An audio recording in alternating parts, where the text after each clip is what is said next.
시청자 여러분 안녕하십니까? 김동수입니다. 수출이 10개월째 추락하고 올해와 내년 경제 성장률이 1%로 내려갈 것이란 국내의 전망이 잇따르고 있습니다. 30대와 40대 등 젊은 층에서 양질의 일자리 감소는 심각한 수준입니다. 무리한 최저임금 인상, 주 52시간 근무제 등의 부작용으로 빈곤층의 일자리가 줄어들면서 빈곤층과 고소득층, 가처분 소득 격차는 사상 최대 수준을 기록하고 있습니다. 우울한 소식이지만 힘내시기 바랍니다. 본 방송 시작하겠습니다. 이주열 한국은행 총재가 올해 성장률 전망치에 대한 비관적인 견해를 밝혔습니다. 이 총재는 올해 2.2% 성장은 달성하기가 녹록지 않을 것이라고 경고했습니다. 한국은행은 지난 1월 2.7%에서 2.6%로, 4월에 2.6%에서 2.5%로, 7월에는 2.5%에서 2.2% 등 올 들어 벌써 3차례 성장률 전망치를 낮췄는데요. 또 낮추겠다는 것 아니겠습니까? 이미 상당수 국내 경제 연구기관이나 글로벌 은행 등은 올해 경제 성장률을 1% 후반대로 잡고 있습니다. 이유는 간단합니다. 투자와 소비가 부진한 상황 가운데 미국과 중국의 무역 분쟁의 장기화로 현재 대한민국은 반도체 경기 회복이 지연되고 있습니다. 또한 수출은 10개월째 계속 하락 중에 있습니다.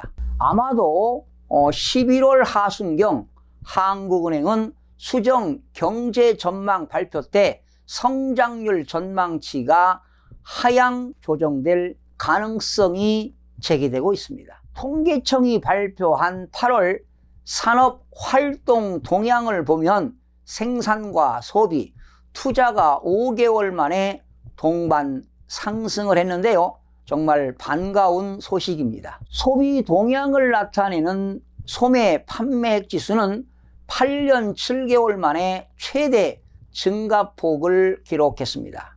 그러나 기저효과와 추석 명절 선물 수요 등 일시적인 요인이 작용했다는 점을 감안하면 경기가 좋아지고 있다고 말할 수는 없습니다. 기업들이 보는 경기 전망도 부정적입니다. 한국경제연구원이 발표한 10월 기업경기 실사지수입니다. BSI가 되겠는데요. 전망치는 97.2로 17개월째 100 이하에 머물고 있습니다. 경기 실사지수가 100보다 낮으면 경기를 부정적으로 보는 기업이 더 많다는 것을 의미합니다. 부문별로 내수와 수출, 투자, 자금, 고용 등 모든 부문에서 기준선 이하를 기록했습니다. 정부는 침체된 경기를 살리고 일자리를 창출하기 위해 재정 확대 정책을 펼치고 있지만 실효성을 거두고 있는지 생각해 볼 문제입니다. 지난 2년간 주 36시간 이상 일하는 풀타임 일자리가 118만 개가 사라진 것으로 나타났습니다. 산업 현장의 주력 부대인 30대 풀타임 일자리는 36만 개, 40대 일자리는 56만 개가 줄었고 20대 청년층 역시 22만 개가 감소했습니다. 대신 주당 17시간 미만을 일하는 초단기 일자리가 52만 개가 늘었는데요. 그 대부분은 정부가 인위적으로 급조한 일자리입니다. 정부가 고집하고 있는 소득주도 성장은 사실상 실패한 정책 실험이라는 것이 대다수 경제 전문가들의 지적입니다. 정부는 어쩌다 나오는 긍정적 수치를 들어 정책 성과를 홍보하지만 질 좋은 일자리는 줄어들었고 빈부격차는 커졌다는 점을 부인하기 힘듭니다.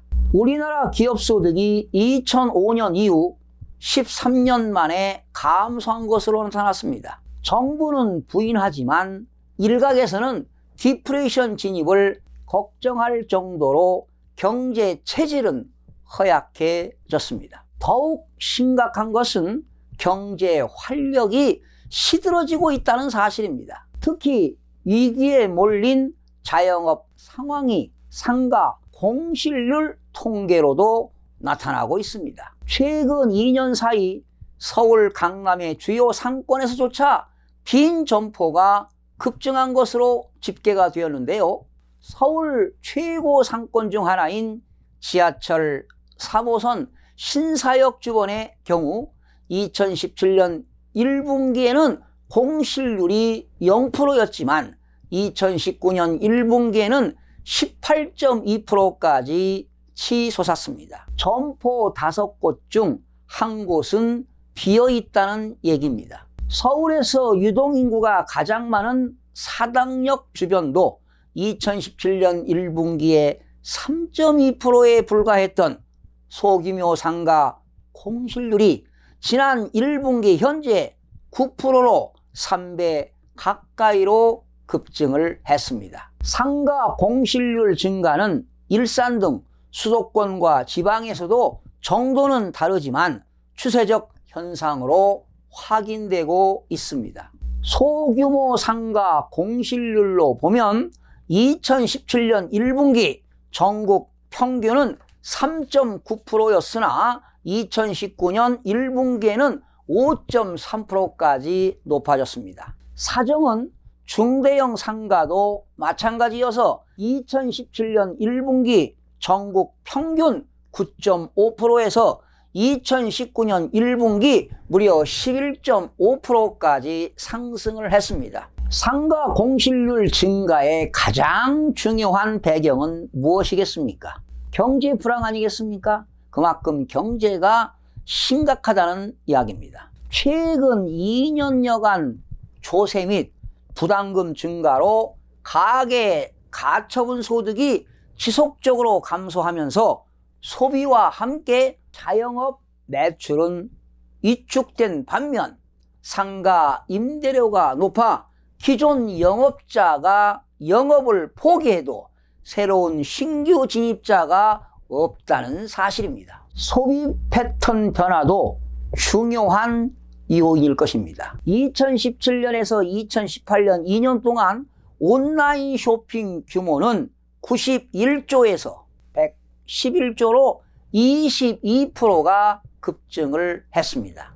의류, 자파라든가 화장품 등 매출이 겹치는 부분에서 오프라인 소규모 자영업은 갈수록 영업이 어려워질 수밖에 없습니다. 이게 오늘날 현실 아니겠습니까?